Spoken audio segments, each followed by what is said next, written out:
Earl didn't expect much from his mailbox that Wednesday morning, until he saw the HOA envelope, thick and smug like always. He paused, thumb resting on the smooth flap as if by pressing too hard he might unleash more trouble than he cared for. The envelope's weight wasn't from paper, it was from history. He turned and shuffled back up his gravel path, the sun already warming the adobe-colored steps beneath his feet. Somewhere, a mockingbird trilled too cheerfully for the hour. Inside, he set the envelope on his kitchen table, next to the pocket calendar flipped to May 24th. He didn't open it right away. First came the routine: rinse the percolator, grind the beans, 2 scoops for strength, and 3 for spite. The scent filled his little stucco kitchen like a friend who knew when to arrive quietly. By the time he slid into his usual booth at Desert View Diner, far right corner, cracked cushion hidden beneath a folded hand towel, the envelope was still unopened but ever present in his mind. Carol floated by, pencil tucked behind her ear. "Scrambled, bacon, black, 2 creams?" she asked, already scribbling. He nodded. "And an extra napkin." She winked. "For that steam coming out your ears, hon." Roscoe wandered in a few minutes later, his walk as measured as a man counting landmines. He slid into the seat across Earl and nodded once. "Mail trouble?" he asked, eyeing the creased envelope now resting beside Earl's coffee mug. Earl handed it over. Roscoe read slowly, lips moving just slightly. "Violation, non-operational vehicle, aesthetic standards," he murmured.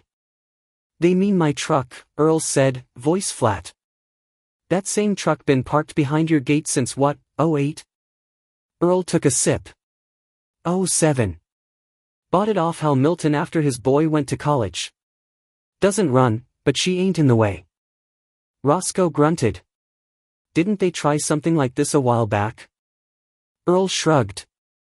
"Flowerbed fine. 2 years ago. Said my petunias were too visually dense. I let that one slide." The bacon arrived, crisp and curled like quotation marks. Earl jabbed a piece harder than necessary. "This ain't about the truck," he said. "No," Roscoe agreed. "It's about someone proving she can make you move it." Back home, Earl stood in his garage with the door half open. Sunlight poured in dusty lines across his workbench and the old green Chevy sitting like an artifact from another time. The paint had faded, but the lines still had grace. He ran a hand over the hood, its warmth clinging to his palm. He flipped through the HOA bylaws that evening, eyes narrowing behind dollar store readers. Pages rustled like dry leaves. He scanned past fence heights, pet noise limitations, mailbox colors, then stopped. There had never been any mention of non-operational vehicles, at least not with any enforcement teeth. He turned to the back, where old amendments were printed in fading ink. Still nothing. The only note about vehicles referred to obstruction of shared community access, which the truck clearly wasn't. He flipped back again. Scanned slowly. Still no violation logged before now. Not one. He leaned back, the silence in the room thickening. The rules hadn't changed. So why now? He tapped the envelope with the back of his pen, then flipped to the HOA board listing. Marcia Lancaster. Her name sat there like a watermark behind every issue in town lately, restricting porch furniture, threatening fines over wind chimes. No wonder the envelope felt smug. The porch creaked. Earl looked up to see Roscoe leaning against the railing, arms folded. "You might want to park it somewhere else, before she tows it just to prove she can." The hum of the tow truck shattered the morning stillness, and Earl's patience. He was halfway through his second sip of coffee when the low mechanical whine reached his ears, growing louder, pulling attention like a splinter in silence. By the time he stepped onto his porch, blinking under the harsh New Mexico sun, the tow truck was already backing up to his gate. The creosote bush near the mailbox stirred as the tow driver uncoiled thick chains with a practiced rhythm. Metal against metal rang out like an accusation. Earl stepped down the path with slow, measured steps, heart ticking louder than his footsteps. "Morning," the driver said, not meeting his eyes. Earl didn't answer at first. He scanned the street, quiet as always, but not empty. Curtains twitched. A dog barked from 2 houses over, sharp and unsure. The desert heat hadn't peaked, but it pressed in already, heavy and unwelcome. No call. No notice, Earl said finally, voice level as bedrock. The man shifted awkwardly, boots scraping gravel. I'm just doing my job, sir. Got the order right here. He held out a clipboard, but Earl didn't take it. From who? HOA. Signed by A. Marcia Lancaster. Earl's jaw flexed. Figures. The chains clanked louder as they gripped the undercarriage. The green truck groaned in protest, metal sighing like a tired old man being dragged from his nap. Across the street, Mrs. Tierney appeared behind her screen door, one hand cupped around her eyes. She opened the door a crack. They once ticketed me for wind chimes, she called softly. That truck never bothered me. Earl tipped his head. Appreciate that, ma'am. She nodded, then disappeared just as quietly. The driver gave one last winch and the truck lifted, back wheels hanging in the air like an animal caught in a trap. Earl turned away before it moved, but not before he saw the thin cloud of dust it kicked up as it rolled toward the main road. Roscoe showed up minutes later, slow and steady as always, carrying 2 paper cups of iced tea. You saw? I did, Roscoe said. Didn't think they'd be that quick. Neither did I. They sat under the faded awning, the heat already chasing the shade off the porch. Earl sipped from the tea, then set it down and walked inside without a word. When he returned, he had a worn manila envelope in one hand, the flap soft from age. You filing a complaint? Roscoe asked. Already did, Earl replied. Called the town's vehicle office before I even set foot back inside. They said they'd look into it. He said the phrase like it had bite marks. Roscoe raised an eyebrow. And that? Paperwork, Earl said simply. Old stuff. From my father-in-law's boxes. Never tossed, M. He carried the envelope to the dining table, the light falling across his shoulders like old memory. Inside, he pulled out stack after stack, tax receipts, irrigation plans, a faded birth certificate for someone named May. He moved slowly, but with purpose. Outside, the cicadas hummed like a low chorus, never ending. Hours passed. Toward late afternoon, the wind kicked up a dust devil in the alleyway. Earl sat hunched over the table, sweat darkening the back of his shirt. One by one, he examined each page, each map, until his eyes began to blur. Then he saw it. A rolled map, dry with age, rubber band snapped long ago. He eased it open gently across the cleared surface. There, dated 1987 in faint graphite at the corner, lay a surveyor's mark that made his breath catch. The HOA boundary line curved neatly, just short of a narrow section of his backyard, and precisely where the old truck had been parked all those years. He ran a finger along the faded ink. Well now, this could be fun. The new bench wasn't fancy, but it had a view Marcia couldn't control. Earl brushed a thin layer of dust off the pine slats, then stepped back to admire his handiwork. The bench sat centered on the strip of land now distinctly marked as not part of the HOA. He'd lined the boundary with a few simple landscaping stones, nothing showy, just enough to say, this is mine, and you can't touch it. The bench faced west, catching the afternoon sun. A small gravel path led up to it, flanked by a stake bearing a modest American flag and, next to that, a hand-painted wooden sign that read, Public Rest Stop, not HOA land.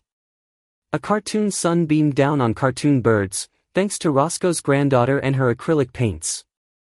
By mid-morning, Roscoe ambled over carrying 2 folding chairs under one arm and a brown paper bag under the other. Thought you might want backup seating, he said, dropping the chairs next to the bench. Earl smiled. Appreciate it. I think this is the first park bench in Valle Encanto not subject to HOA aesthetic review. They chuckled. The scent of fresh-cut lawns drifted through the air, underscored by a porch radio softly playing Elvis's Can't Help Falling in Love. A pair of kids rolled by on skateboards, pausing to eye the setup. One of them pointed at the sign. You can just sit here. You sure can, Earl said. No fees, no permits, no lectures. By noon, Mrs. Tierney arrived with a plastic pitcher of lemonade and 3 paper cups clutched in one gloved hand. I figured if you're hosting the neighborhood's first free speech bench, she said with a wink, you ought to have refreshments. Earl poured for each of them. They sat beneath the flag and sipped in silence, broken only by the occasional buzz of a distant mower. Later that afternoon, Roscoe unfolded one of the spare chairs and settled in with a crossword. A few neighbors passed by, some waved, some slowed down for a better look. One even nodded approvingly. Earl noticed Marcia's SUV glide by once, slowing slightly at the corner. The next day, a cream-colored envelope appeared in Earl's mailbox. The HOA letterhead sat prim and disapproving across the top. Earl slid it open carefully, scanned the contents, and then chuckled. She claims I'm creating a disruptive environment, he told Roscoe later. Suggests I remove unsanctioned seating structures. Roscoe whistled low. That bench's got her blood pressure in knots.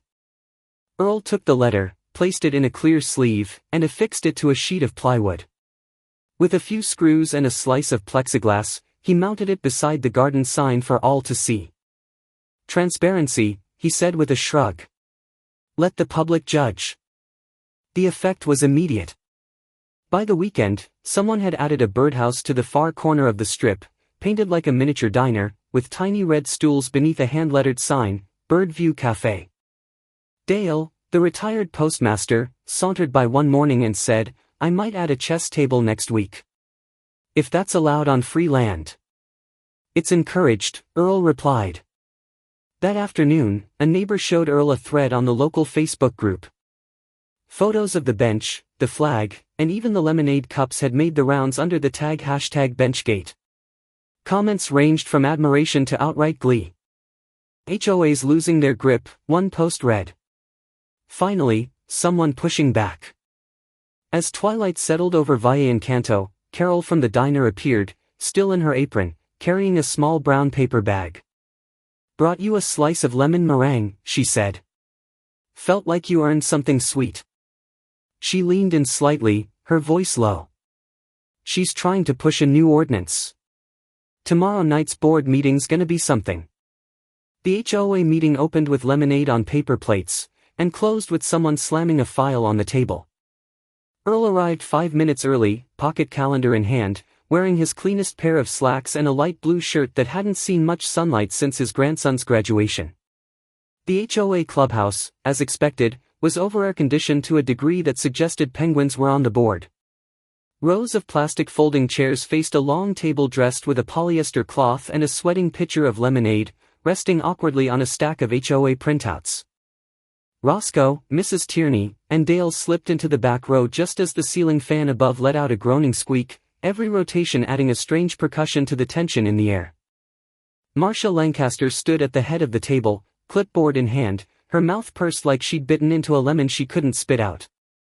Her blouse matched the HOA banners, tan and beige, unoffensive to the point of invisibility. Carol sat to her left, fingers poised above the keyboard of an ancient laptop, brow furrowed in exaggerated neutrality. She caught Earl's eye and gave the slightest nod. The meeting began with a forced smile from Marcia and the obligatory list of routine matters, a motion about shrub height passed with tepid applause, then a proposed change to recycling pickup times received one dissent, which was ignored. Every vote, pass or fail, concluded with the same awkward clapping, palms grazing more out of habit than conviction. Then came the main event. Marcia cleared her throat, tapping a pen against her clipboard. New business, she said. In light of recent, unsanctioned, installations. I propose we introduce Clause 14C, a restriction against any unauthorized furniture placed on properties visible from the street. For aesthetic consistency, of course. She smiled without showing teeth. A few heads turned toward Earl in the second row. He didn't speak immediately. He stood slowly, adjusted his glasses, and stepped forward. The murmur fell to silence. Earl placed a folded map and a deed envelope on the table. This is the 1987 zoning map and the certified property deed for Lot 14B. That bench? That birdhouse? All on a strip of land never annexed by the HOA. You're proposing rules on land that isn't yours. He held the map open with steady hands, the paper crackling like dry leaves. Marcia leaned in, frowning at the plat lines and faded ink. That's subject to interpretation, she said, flicking a glance at the secretary. Carol typed steadily, unfazed. That strip's never been maintained by the HOA, Earl continued. No dues ever billed for it. You can't restrict what you don't govern. A brief hush fell before Mrs. Tierney cleared her throat. Speaking of things the HOA doesn't seem to govern, what happened to last year's landscaping fund? She asked, voice gentle but firm. The spring flowers were never planted, and no receipts were posted.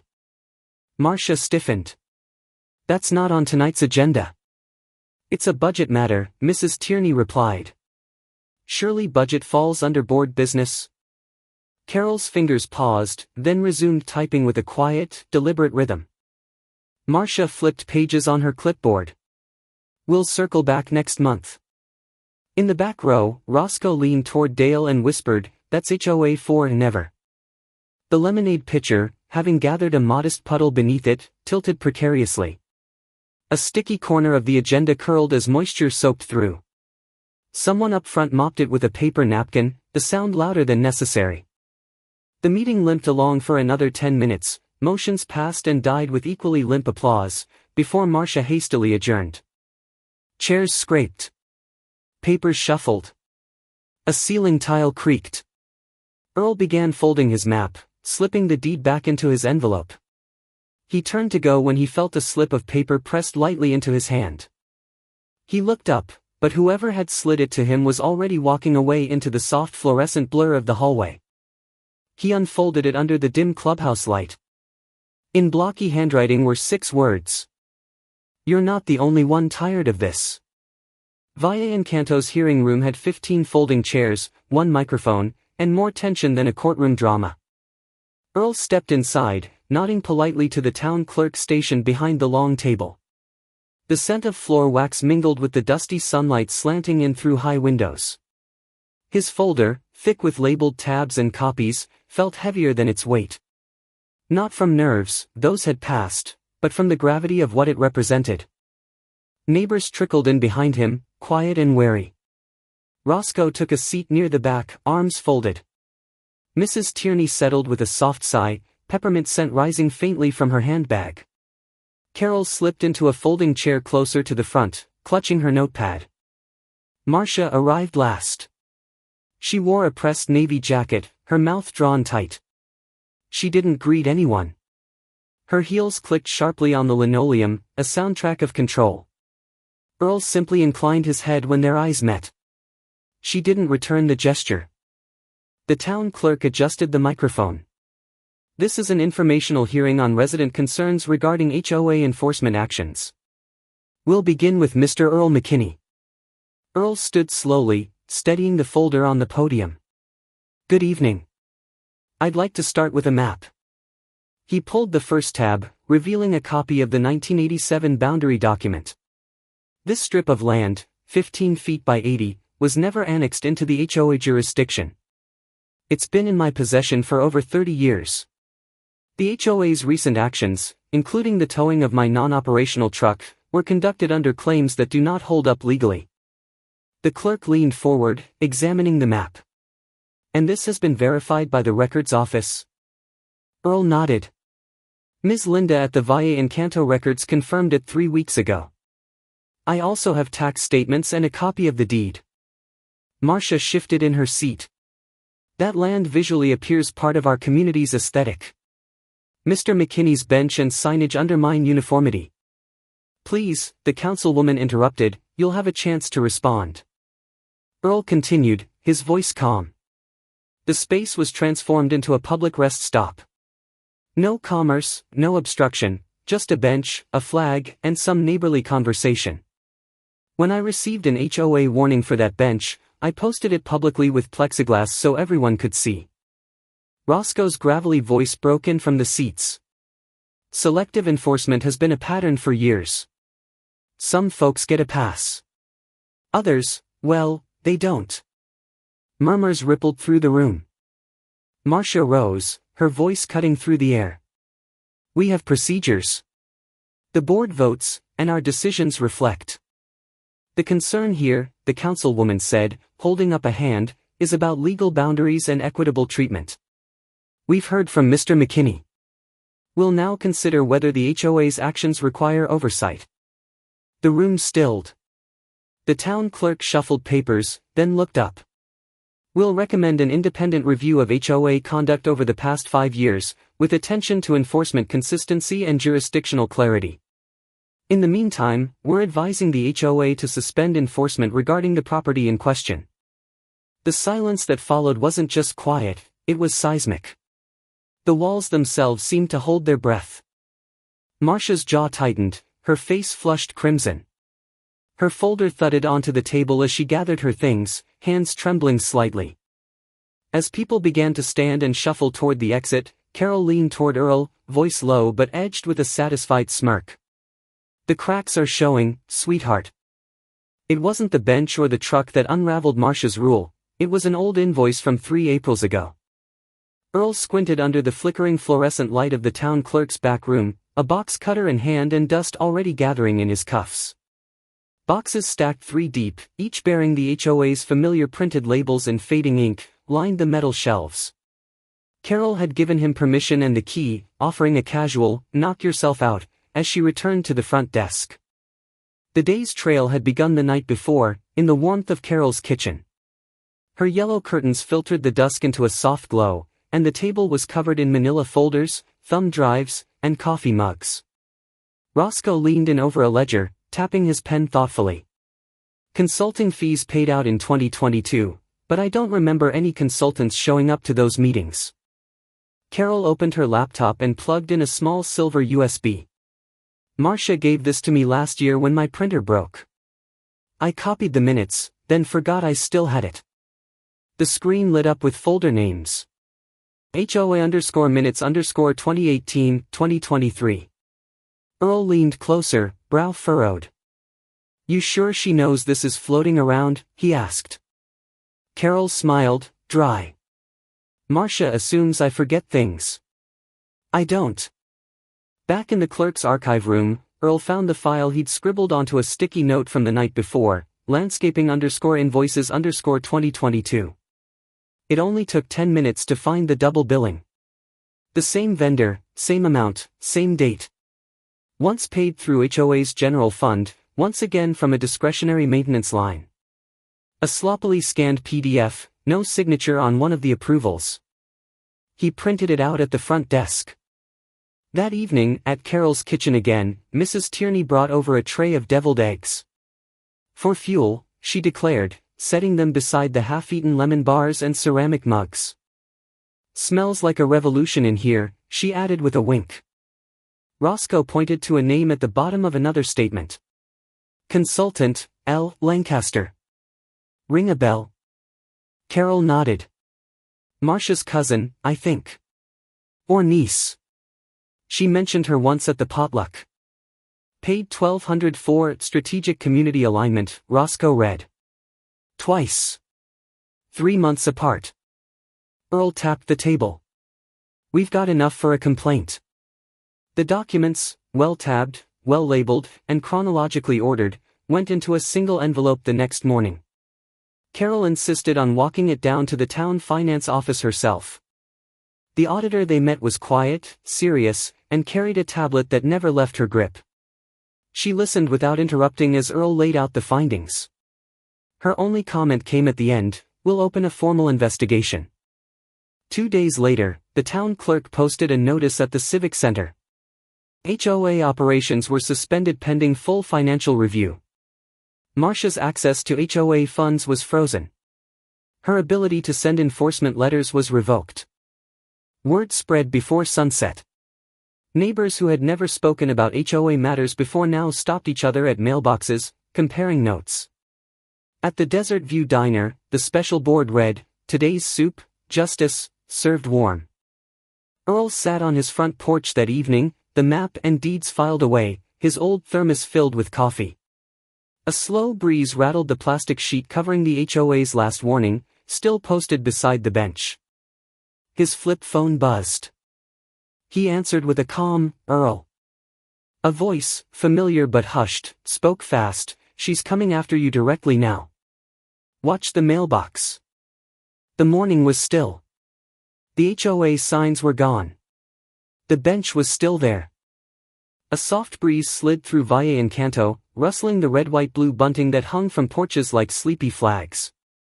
It was early July, sunlight laid itself gently on the sidewalks, birds chirped from mesquite trees, and the desert air had not yet turned harsh. Earl stood in his driveway, a ceramic mug in hand. Coffee steam curled into the morning as he looked out across the street. The gravel path was swept, the two private property signs still clean behind plexiglass, and the bench he'd dug the post holes for weeks ago, waited without fanfare. Nothing had been moved. Nothing threatened it now. Roscoe ambled over from the next yard, holding a camp chair under one arm and a Tupperware container in the other. "Lemon pound cake," he announced, setting it on Earl's workbench in the garage. "Carol's idea. She said today felt like a picnic." "Smells better than last month's ordinance hearing," Earl said with a sideways smile. He meant it. It had been a quiet victory. After the town issued the suspension of HOA authority and appointed an interim rep, no one had come by to argue. No letters. No warnings. Just silence from Marcia's corner of the neighborhood. Even her signature red mailbox flag stayed down. Carol arrived next, carrying a little speaker tucked under her arm. She set it on the bench's edge, tapping her phone until Glenn Campbell's voice drifted across the gravel, soft, familiar, easy. Mrs. Tierney followed not long after with folding chairs and a cheerful, "I brought napkins this time." The group grew gradually. No formal invite had gone out, just word of mouth and the soft hum of something ending and beginning again. A young man in a blue-collared shirt approached from the sidewalk. He had a clipboard, a tentative smile, and the kind of haircut that still obeyed a mother's advice. "Mr. McKinney?" he asked. Earl nodded. "I'm Tom Ramirez. I've been asked to serve as interim liaison while the HOA's restructuring. I just wanted to say, transparency's a promise, not a threat." Earl tilted his head. "You from the city?" "No, sir. Just a neighbor. South of the Wash. I saw what you did with the land use file, reminded me why I studied planning in the first place." They shook hands. Brief, firm, no more words needed. Later that morning, at the Desert View Diner, Marcia showed up. She didn't speak when she walked in, just stood near the counter, sunglasses still on, her mouth set in a line. Carol, behind the register, greeted her as she would any customer. Marcia waited a moment, then turned, muttering something under her breath as she pushed the door open again. The bell jingled half-heartedly in her wake. Back at the bench, Earl sat down with a fresh napkin full of cake. The community had brought folding chairs, mismatched cushions, even a painted flower pot or two. Kids on bikes stopped and looked, curious. Someone passed around lemonade in paper cups. Roscoe leaned in, eyes on the street. A dark sedan rolled past slowly. The window was up. "Queens abdicated," he murmured. No one responded. They didn't have to. By late afternoon, the sunlight had softened into gold again. Earl returned to his shed, picked up a second bench, smaller, this one with wide arms, and carried it across the gravel. He placed it parallel to the first, a respectful distance apart. The new sign, sanded and painted by hand, went into the dirt between them. For sitting. For watching. For not backing down. The bench still stood, not just as wood and nails, but as a quiet reminder that one man's resolve could ripple through a town. In Valle Encanto, it wasn't anger that turned the tide, but patience, proof, and neighbors who finally looked up from their lawns to say, enough.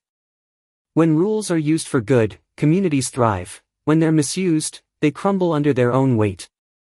Maybe it's never too late to pull out an old map, dust off the truth, and share a seat with someone who's had enough silence. Like a steady bench under a wide sky, justice doesn't shout, it simply stays.